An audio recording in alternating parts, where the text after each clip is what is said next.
Hey there, I'm Sarah, and my childhood felt like something straight out of a heartwarming movie, all thanks to my mom, Linda. She was my rock, my cheerleader, and my best friend all rolled into one. I can still remember the mouth-watering smell of her homemade cookies wafting through our tiny apartment. Every night, she tucked me in with a bedtime story, her voice as soothing as a lullaby. "Sarah, honey," she'd say, "you can be anything you want to be. Just be kind and work hard." Those words became my mantra, even when times were tough, and boy, were they tough sometimes. Mom never let me feel like I was missing out, though. She turned our financial struggles into little adventures. "Look, Sarah," she'd exclaim, holding up a dress she'd sewn from scraps. "It's a one-of-a-kind Sarah original." I'd twirl around in my new designer outfit, feeling like the luckiest kid in the world. Dad wasn't in the picture. He left when I was just a baby, so it was just Mom and me. She juggled work and raising me on her own, never once complaining. One day, when I was about 8, I asked her, "Mom, don't you miss having a husband?" She smiled, pulled me close, and said, "Sweetie, I have all the love I need right here." That's the kind of woman my mom is, selfless, strong, and full of love. As I grew older, her dedication to my education became clear. She'd sit with me for hours, helping me with homework, even when she was exhausted from working double shifts at the diner. "Education is the key to a better life, Sarah," she'd remind me.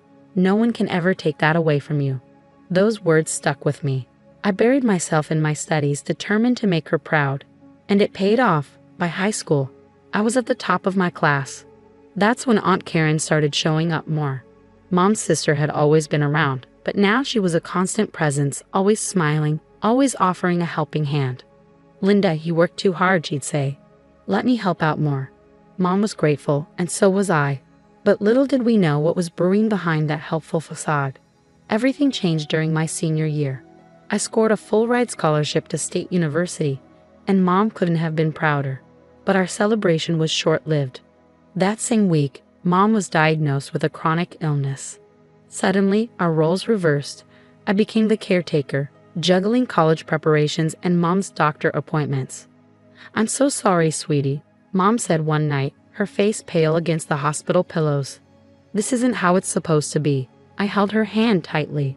"Don't you dare apologize, Mom. It's my turn to take care of you now."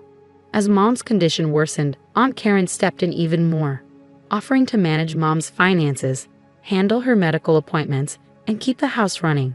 At the time, it felt like a godsend. If only we'd known the truth behind those comforting smiles and hugs. But that's a story for another day. Just know that sometimes the people closest to you can surprise you in the worst possible ways. Stay tuned for what happens next. You won't believe where this story goes. College life hit me like a freight train. Between classes, assignments, and caring for Mom, I was running on fumes. Aunt Karen became our saving grace, or so I thought. "Sarah, honey, you focus on your studies and I'll take care of your mom," she'd say, her smile warm and reassuring. I was grateful, truly, but something felt off. I couldn't quite put my finger on it. One day, while paying Mom's bills, I noticed a strange discrepancy in her account. "Hey Mom, did you make a big purchase recently?" I asked. She looked at me, confused. "No, sweetie," I shrugged it off, chalking it up to a bank error, but that uneasy feeling in my stomach wouldn't go away. As the weeks passed, Mom's condition worsened, and the doctors recommended more intensive care, which meant higher expenses. Aunt Karen took over the finances, insisting it was one less thing for us to worry about. Then, one night, I was home for the weekend, trying to catch up on sleep when I was jolted awake by voices. "Karen, what have you done?" I heard Mom's voice, weak but furious. "Linda, you're confused. It's the medication." "Don't patronize me. I saw the bank statements. How could you?" My heart pounded as I crept down the hallway, straining to hear. "I needed the money, Linda. You don't understand." "Get out. Get out." I rushed into the room. Mom was shaking, tears streaming down her face. Aunt Karen looked like she'd seen a ghost. "What's going on?"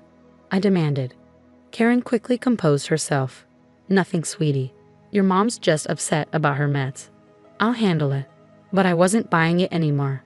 That night, I went through Mom's finances myself. And what I found made me sick. Thousands of dollars had been transferred to an account I didn't recognize. The next day, I confronted Karen. "How could you steal from your own sister?"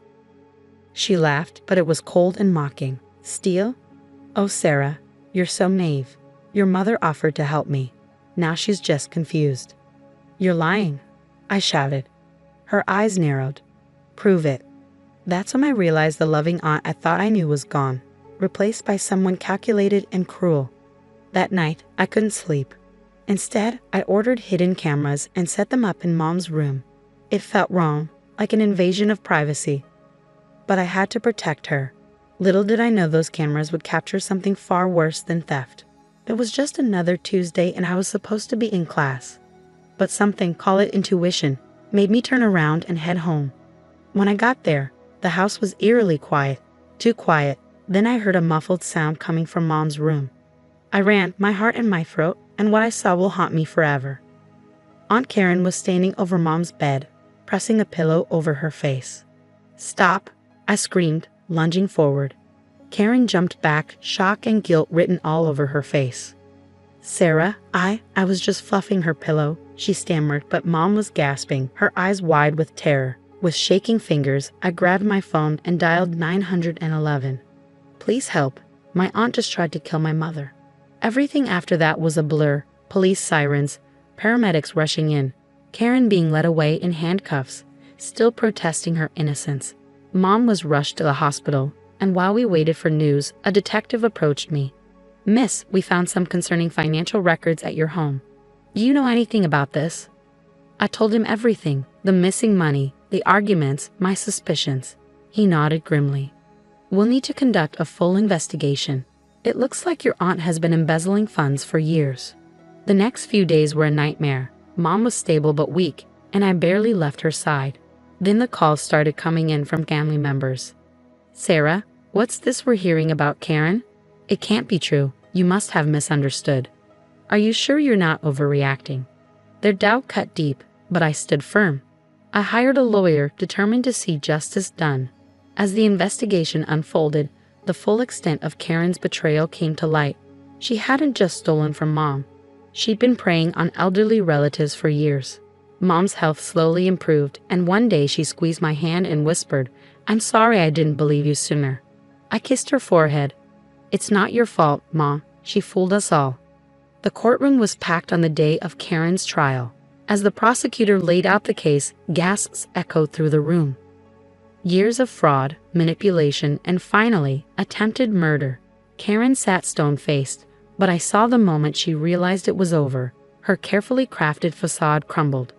One by one, victims came forward, elderly aunts and uncles I barely knew, all with similar stories. Karen, the helpful niece who drained their savings. She told me it was for a good cause. One great aunt testified, her voice trembling. I trusted her. The hardest part was watching Mom take the stand. She looked so small, so fragile, but her voice was strong as she recounted that terrible day. I woke up and couldn't breathe, she said. I saw Karen's eyes and they were empty. When the verdict came in, guilty on all counts, I didn't feel joy, just relief. As Karen was led away, she glanced at me. For a moment, I saw a flicker of the aunt I used to love. But it quickly vanished. The aftermath was tough. Some family members still couldn't believe it. Others were ashamed they hadn't seen the signs. Mom and I had a lot of healing to do, both physically and emotionally. One night, as we sat in our living room, now free of Karen's shadow, Mom turned to me. Sarah, I've been thinking, what happened to us must be happening to others too. I nodded, understanding. We should do something. And that's how our support group, Families Against Elder Abuse, was born. It started small, just a few people gathered in our living room. But it grew. We shared stories, resources, and warning signs to watch for. I began speaking at community centers, schools, anywhere that would have me. Elder abuse is real, I tell them, and it often comes from those we trust most. It wasn't easy. Some days the memories would hit hard. But every time we helped a family recognize the signs or supported someone through their own ordeal, it felt like a victory. Mom's health improved, and she became a beacon of hope for others. A living testament that there is life after betrayal. As for me, I finished college, but my path had shifted. I went into social work, specializing in elder care protection. Karen's actions had torn our family apart. But from that destruction, we built something meaningful. A community, a support system, a way to turn our pain into purpose. Every night, I thank whatever force brought me home that day, and I promise myself, never again, not on my watch. Our story isn't over, but now we're writing it on our own terms. If sharing it helps even one person, then every tear, every sleepless night, every moment of doubt will have been worth it. Because in the end, love wins. Not the fake love Karen showed, but the real, selfless love that Mom taught me, the kind of love that heals, that builds, that changes the world. And that's a love worth fighting for. One day, about a year after Karen's conviction, I received a letter. It was from her, sent from prison. My hands shook as I opened it. "Sarah," it began, "I know I have no right to ask for forgiveness." I read it, tears streaming down my face. Karen expressed deep remorse, explaining the desperation that led to her actions. She didn't try to excuse what she'd done but offered some context. Gambling debts, a failed business, mounting medical bills for her child I never knew existed. I showed the letter to Mom, and her response surprised me. "We can't forget, Sarah," she said, "but maybe we can find a way to forgive, not for her, but for us."